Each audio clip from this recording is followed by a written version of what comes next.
Alors, l'énergie orangée-ombrée. Alors, on est parti de la première qui est rouge et on est rendu à la 12e qui est orangée-ombrée. Alors, on a couvert les 12 spectres. L'orangée-ombrée est une énergie très importante, comme toutes les autres, mais qu'elle a son angle très stimulant. Et son angle, c'est de comprendre le sexe opposé au sien. Alors, moi, j'aime bien dire d'être en harmonie avec l'énergie de l'homme et de la femme. Quand on parle de sexe opposé, l'homme et la femme peuvent tous faire la même chose. On s'entend là-dessus dans nos années 2019 que nous sommes, dans ce nouveau millénaire. L'homme et la femme sont totalement au même niveau. Par contre, on n'est pas composé de la même chose. Alors, l'homme est bâti, est animé par de la testostérone, la femme par de l'estrogène. Nous sommes deux énergies différentes qui ont des particularités qui méritent de prendre le temps de compléter une à l'autre pour aller chercher une force, la force de l'union, la force de l'homme et de la femme ensemble.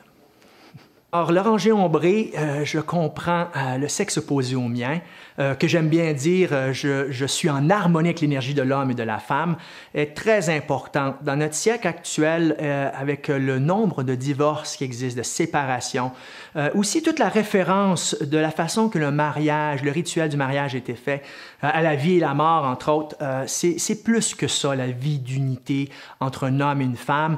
Et c'est pas obligé de faire ça dans un couple nécessairement, ça commence par soi-même. À l'intérieur de soi, on a tous une partie masculine et féminine. Dans mon cas, le masculin domine, mais j'ai un côté féminin que si je refoule, je manque une partie en moi qui est importante. Dans mon cas, quand j'ai trouvé ce parti-là, j'ai pu me polariser, m'ouvrir, être plus expressif, laisser une forme de créativité, de raffinement, de douceur qui est une grande force, de créativité qui vient se joindre et se fusionner avec ma partie masculine qui veut être des fois plus pratique, plus pragmatique ou construire quelque chose, sans créer de stéréotypes parce qu'il n'y en a pas dans le siècle que nous sommes et dans cette énergie-là. C'est d'avoir une aisance entre ces deux polarités-là et se polariser. Si on arrive au couple, à l'instant même, c'est un des sujets les plus importants. Plusieurs personnes viennent me voir qui essaient de travailler leur couple en mettant plus de communication, qui est très important, mais qui n'est pas l'élément crucial au fonctionnement d'un couple. Alors, l'élément crucial au fonctionnement d'un couple, c'est la complicité. Puis pour arriver à cette complicité d'être, parce que des couples qui ne sont pas capables de communiquer tout, mais qui s'acceptent, s'accueillent, dédramatisent, encouragent l'expression de l'autre. Et ça, c'est une façon de se polariser. Ces couples-là fonctionnent très bien, malgré que des fois, l'homme agit dans une autre catégorie que les aspirations de la femme. Ils réussissent à se rejoindre, mais aussi à se parler. Il ne faut pas négliger ça. La polarisation commence par un moment d'arrêt envers moi-même, envers mon énergie d'homme, comment je suis à l'aise avec cette énergie-là, comment je la conçois dans ma vie avec les modèles que j'ai eus, avec l'homme. Est-ce que je suis capable de me reconnaître un homme est conscient de l'être ou une femme est consciente de l'être? Et de m'abandonner à mon énergie d'homme, de l'accepter, d'accepter l'énergie de femme que je suis si je suis une femme. Et de là même d'accepter que j'ai un côté en tant qu'homme, un côté sensible et fragile qui peut être plus, ce qu'on appelle, le côté féminin est attaché au ion négatif. C'est pas négatif, c'est comme l'électricité, une batterie, positif et négatif. Les deux doivent fonctionner pour avoir un courant d'électricité. C'est à l'intérieur de nous. Il faut les polariser. Alors, ce côté-là est très intuitif et plus sensible. Alors, je dois moi-même m'y abandonner pour m'ouvrir et grandir avec et polariser mon masculin, mon féminin en moi avec l'autre. Alors, dans un couple, ce qui est important, c'est de commencer avec la prémisse. Moi, dans ma façon de fonctionner, je connais beaucoup sur l'homme et la femme, j'ai étudié ça, mais je pars toujours avec la prémisse que j'ai tout à apprendre. Alors, ce que je regarde quand ma conjointe fonctionne, c'est de regarder qu'est-ce qu'elle vit exactement dans son être. Alors, dans son être féminin, dans son estrogène, dans sa partie féminine qui peut être fantastique.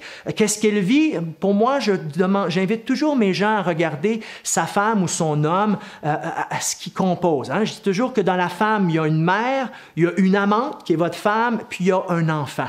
Alors, je regarde toujours pour m'harmoniser, c'est comment je vois l'enfant, ma femme. Est-ce qu'il est agréable? Est-ce que j'en prends soin? Est-ce que j'ai la bienveillance? Je prends soin d'elle à son côté plus fragile d'enfant. Mais la femme aussi, est-ce qu'on a l'amante en elle? Est-ce qu'elle a l'amant en moi? Et le côté mère, comment j'aime la mère qui l'habite? Est-ce qu'elle est une mère trop nerveuse, trop de responsabilités? Comment je l'aide à se découvrir, à s'épanouir, à être créative? Et c'est la même chose pour moi en tant qu'homme, hein? C'est vice-versa, il n'y a aucun stéréotype dans ça.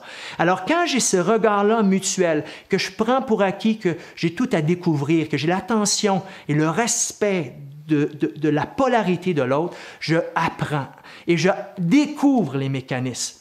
Alors, par exemple, moi, je suis un homme qui est très axé sur les solutions. Quand ma femme m'amenait un problème, elle ne voulait pas des solutions. Elle veut simplement que je l'écoute et que je ressente ce qu'elle vit. Alors, ce que j'ai appris, c'est de ne pas amener des solutions. Et le jour où j'ai découvert ça, c'est beaucoup plus facile pour moi. Et c'est beaucoup plus beau et aimant. Alors, le couple, la façon que les gens gèrent leur couple, c'est beaucoup dans l'intellect et l'argumentation. L'amour du couple, c'est de tout lâcher.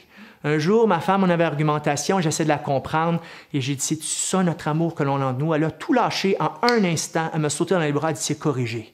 Oh, j'étais même surpris. Mais l'amour est simple. Quand on décide d'aimer, on a juste à se prendre dans les bras, s'aimer et on ôte cette équation de l'argumentation pour vraiment construire ensemble. Et par la suite, évidemment, on peut parler. Quelle est la façon que je peux fonctionner, que tu aide-moi à grandir, aide-moi à comprendre ton besoin et de l'autre côté. Et cette polarité, cette complémentarité est extrêmement matérialisateur. Un couple qui s'unit vont jamais rien manquer, ils vont toujours matérialiser sur le plan physique, mais en pensée, en amour et en bien-être. Alors, très important comme énergie, cette énergie de reconnaître et de respecter le sexe opposé, la polarité, et de se polariser avec son conjoint-conjointe. Bonne découverte! L'énergie orange-ombrée, l'énergie de respecter l'intégrale de l'homme et de la femme, de les aimer, de les comprendre, le sexe opposé, est une énergie directement reliée à cette énergie reconstituante et correctrice. Une énergie importante et intéressante. C'est une énergie qui permet, qui donne, quand je la vis, de permettre de corriger les choses qui sont en moi et de reconstituer ce qui ne fonctionne pas, mais aussi de par ma seule présence, lorsque je suis chargé de ce rayon d'énergie, va aider à corriger ce qui ne fonctionne pas. Moi, je porte cette énergie-là de par ma naissance. Lorsque je fais mon plan de vie, je regarde, je la porte, et souvent, on m'a mis dans des situations qui étaient à corriger, des équipes déficientes qui ont de la difficulté, des situations où j'avais des choses à corriger. Et simplement ma seule présence faisant en sorte que les choses se reconstituaient et se corrigeaient. Alors, c'est un exemple dans toute l'expression qu'il peut y avoir dans cette loi-là, qui sont nombreux. Mais c'est une énergie correctrice et très utile lorsqu'on apprend à l'utiliser. Et c'est relié directement aux glandes endocrines. Hein? Il y en a 7 principales dans le corps humain.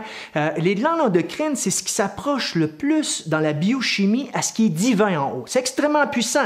Une femme, que son auto recule sur son enfant, va lever l'auto juste par l'adrénaline. Les glandes endocrines, c'est puissant. Pour maximiser l'harmonie de mes glandes et le plein fonctionnement, je dois apprendre à découvrir qu'est-ce qu'un homme et une femme et à me polariser, à m'harmoniser, me complémentariser avec l'énergie qui est opposée à la mienne et avec l'énergie qui m'habite. Alors, ceci est très important. La faculté que ça apporte, ça donne la capacité de manier sa pensée pour servir la reconstitution de la matière détruite ou déficiente. Alors, des mots simples, c'est une énergie qui guérit, qui corrige, qui peut même refaire la chair qui serait morte ou déficiente. Alors, c'est une énergie extrêmement puissante, une énergie de guérison. Alors, une énergie qui permet justement, lorsque je sais l'utiliser, de corriger et guérir un organisme qui aurait eu une destruction organique ou un problème quelconque. Alors, je vous souhaite une belle découverte des 12 rayons d'énergie cosmique et une belle intégration dans votre vie.